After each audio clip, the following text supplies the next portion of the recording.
참 요한계시록은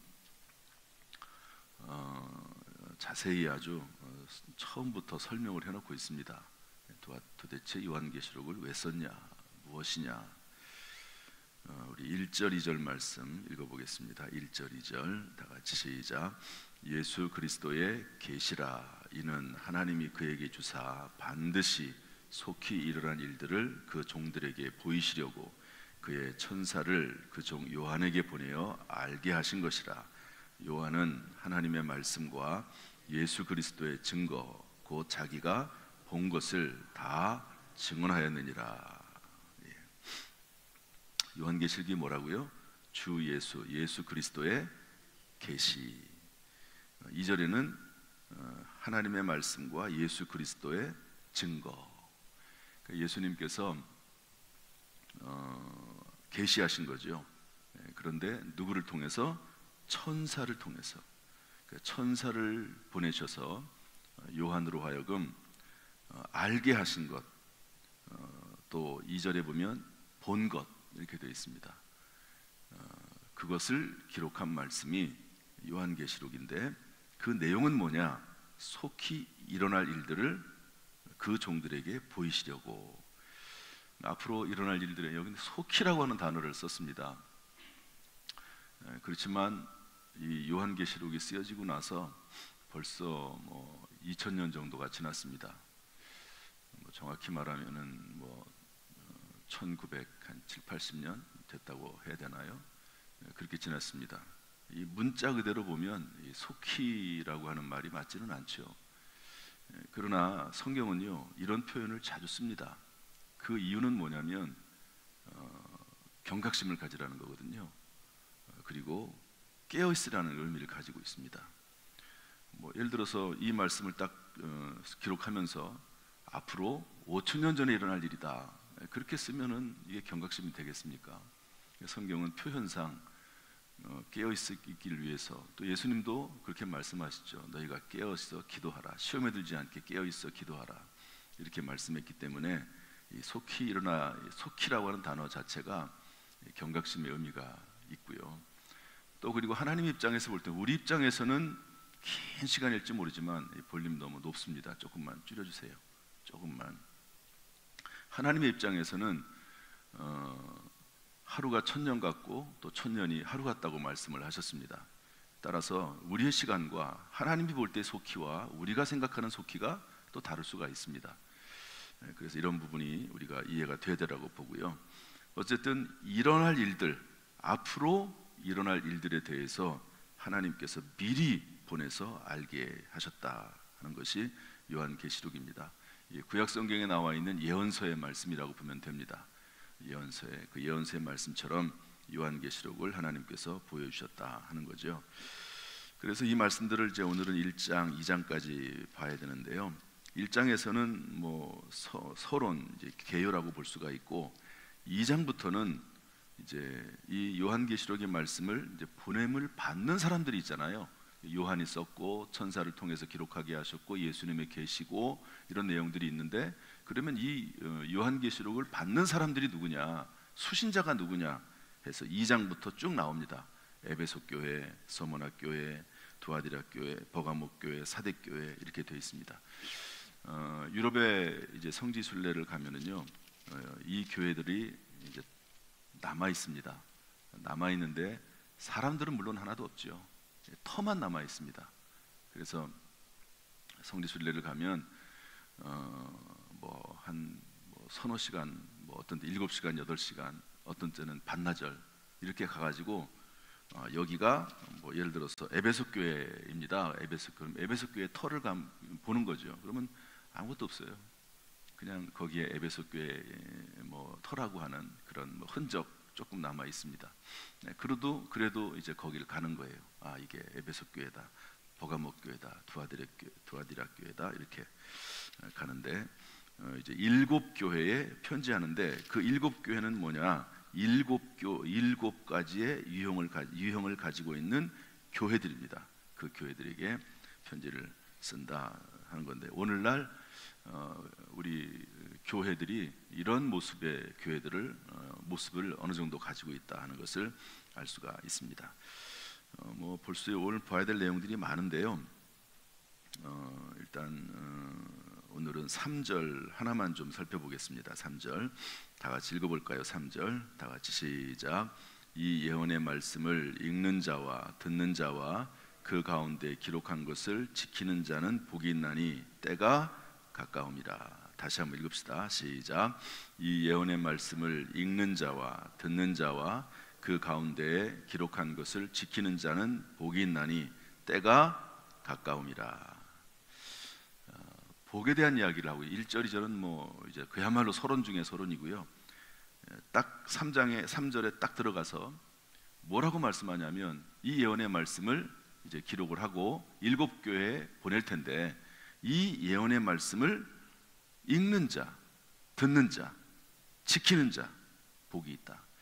이 복에 대한 개념이 여러 가지가 있겠지만 그냥 우리가 일상적으로 생각하는 복이라고도 볼 수 있습니다. 어떤 신령한 복이 됐든지 간에 또 영혼이 잘됨 같이 범사가 잘 되고 강건한 복이 됐든지 간에 하나님께서 그 사람의 인생에 가치가 있고 보람이 있고 또 의미가 있는 삶을 살도록 하는 것, 그 복이 있는데 어떤 사람에게 임하느냐? 하나님의 말씀을 읽는 자와 듣는 자와 지키는 자. 이 말씀이 이 세 가지를 다 기록을 하고 있습니다. 또 이제 다른 부분에서는 암송에 대한 부분도 있고요. 뭐 여러 가지 또 다른 부분들이 있습니다. 묵상에 대한 부분도 있고. 그런데 요한계시록에서는 참으로 복을 받는 사람은 하나님 말씀을 읽는 자와 듣는 자와 지키는 자가 복이 있다. 이 말씀을 읽고 사모하는 마음으로 읽는 것 자체가 사실은 이미 복을 받은 사람입니다. 하나님이 성도들에게 복을 주려고 할 때 어떤 사람이 복을 받을 것인가 하는 것이 어느 정도 이해가 될 수 있습니다. 저 사람은 복을 받겠다. 저 사람은 복 받기는 좀 어렵다. 그걸 판단할 수 있는 아주 중요한 근거가 있습니다. 성경 말씀 그대로예요. 이상하게 저 사람이 성경 말씀을 읽는 것을 좋아해요. 이상하게 저 사람이 안 그랬었는데 성경 말씀을 듣는 것을 좋아해요. 그리고 성경 말씀을 따라 살려고 애를 쓰고 노력을 해요. 그런 모습을 보면은요, 저 사람이 복을 받겠구나. 저 사람이 잘 되겠구나. 저 사람이 문제가 해결되겠구나. 저 사람을 향한 하나님의 놀라운 계획이 시작이 되는구나 하는 것을 알 수가 있습니다. 그러면 기도라는 말은 왜 없느냐 그럴 수 있어요. 기도라는 말이. 기도하는 자는 복이 있나니 이럴 수 있잖아요. 그런데 희한하게도 그런 말은 없어요. 여러분 성경 쭉 한번 읽어보십시오. 그런 말이 그렇게 많지 않습니다. 복하고 연결 지어 놓은 말씀이, 기도하고 복을 연결시켜 놓은 말씀이 그렇게 많지 않아요. 성경 왜 그러냐면 말씀을 통해서 우리가 하나님의 음성을 듣고 말씀을 통해서 내가 무엇을 어떻게 살아야 될지 하는 것들을 알아야 됩니다.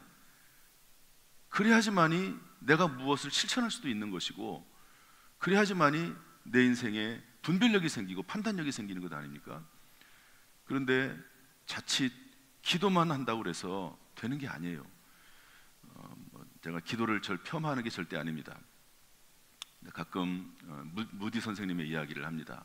무디 선생님이 예수를 믿게 됐어요. 구두 닦는 분 아닙니까? 그분이 은혜를 받기 위해서 정말 애를 많이 썼습니다. 산기도 가기도 하고 또 개인적인 기도를 하기도 하고, 물론 하나님 말씀을 잘 듣기도 하고 주일날. 그런데 마음에 차지를 않아요. 그래서 이분이 한 게 뭐냐면 하나님 말씀을 읽기 시작을 했습니다. 스스로 읽으면서. 여러분 주일날 메시지는 전체를 대상으로 하는 말씀이기 때문에 각자 개인에게 주신 말씀을 들을 때도 있지만 항상 그럴 수는 없습니다. 감동을 받고 도전을 받을 수 있어요. 그러나 개인적으로 읽는 말씀은 하나님께서 나에게 개인적으로 주시는 말씀들, 현재 나의 속한 상황 속에서 주시는 음성들을 들을 수가 있는 거거든요.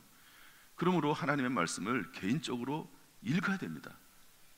그것을 들어야 되고요. 말씀을 읽으면서 또 지켜야 되고요. 이런 것들이 있으면 저 사람은 복을 받을 사람이구나. 제 얘기라서 죄송하지만 제가 신앙생활이 변화가 되고 또 그리고 신학을 결심하게 되고, 신학이 반드시 신학을 해야 되는 게 아닙니다. 내 삶에 큰 변화가 일어나게 된 것은 대학교 3학년 때예요. 그때는 뭐냐면 그때 제가 처음으로 성경을 한번 읽었습니다. 성경이 얼마나 정말 성경 말씀 그대로 꿀송이처럼 단지, 성경 말씀에 이런 말씀도 있구나. 그 성경 말씀 자체가 너무 재밌고 즐겁고 그 말씀 자체가 읽는 것 자체가 행복하고 한 달 내내 방학 내내 성경만 읽었어요 정말로. 그런데도 지루하다는 느낌을 받은 적이 없고 성경 말씀이 참 이렇게 맛이 있다 하는 생각을 한 적이 있습니다. 어떤 사람이 복을 받느냐? 성경 말씀을 읽는 사람이 복이 있습니다. 이 말씀 그대로예요.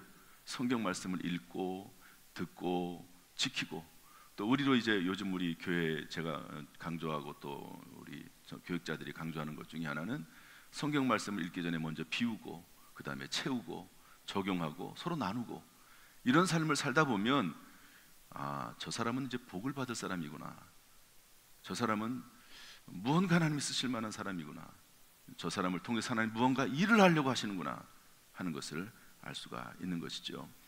오늘 여러분 이 요한계시록의 말씀 참 중요합니다. 제가 앞으로도 계속 얘기할 거예요. 성경을 읽으라고, 1년에 한 번씩은 꼭 성경을 읽으라고 제가 계속 얘기할 겁니다. 여러분 이 말씀에 순종하고, 그리고 우리만 읽는 것이 아니라 다른 사람하고도 함께 해야 돼요. 성경을 읽으라고 하는 가운데 여기 있는 말씀처럼 복을 받는 인생이 되기를 주님의 이름으로 축복합니다. 우리 자신뿐만 아니라 자녀손들까지 진짜로 복받는 비결은 성경 말씀을 읽게 하는 거예요. 우리의 어린 자녀가 복받는 것은 성경을 읽는 겁니다. 우리의 자녀들이 복을 받는 것은 성경을 읽고 듣고 지키려고 애쓰고 묵상하고 나누는 그 삶 속에 하나님의 복이 반드시 우리에게 주어질 줄로 믿습니다. 요한계시록에는 복이라는 내용이 7번 나옵니다. 오늘 시간이 됐기 때문에 할 수는 없지만 한번 찾아보는 것만 하겠습니다. 우리 14장 13절 읽어보겠습니다. 우리 14장 체크만 해놓으시고 나중에 한번 이 14장 나올 때 한번 또 보시면 됩니다. 14장 13절 다 같이 한번 방송에서 좀 띄워주시고요. 14장 13절 다 같이 읽겠습니다. 시작. 또 내가 들으니 하늘에서 음성이 나서 이르되 기록하라. 지금 이후로 주 안에서 죽는 자들은 복이 있도다 하시매 성령이 이르시되 그러하다. 그들이 수고를 그치고 쉬리니 이는 그들의 행한 일이 따름이라 하시더라. 어떤 사람이 복되다고요? 주 안에서 죽는 자들이 복되도다. 그 다음에 세 번째로 16장 15절 말씀 보겠습니다. 16장 15절 다 같이 읽겠습니다. 시작. 보라 내가 도둑같이 오리니 누구든지 깨어 자기 옷을 지켜 벌거벗고 다니지 아니하며 자기의 부끄러움을 보이지 아니하는 자는 복이 있도다. 19장 19절도 보겠습니다. 19장 19절 다 같이 읽겠습니다. 19장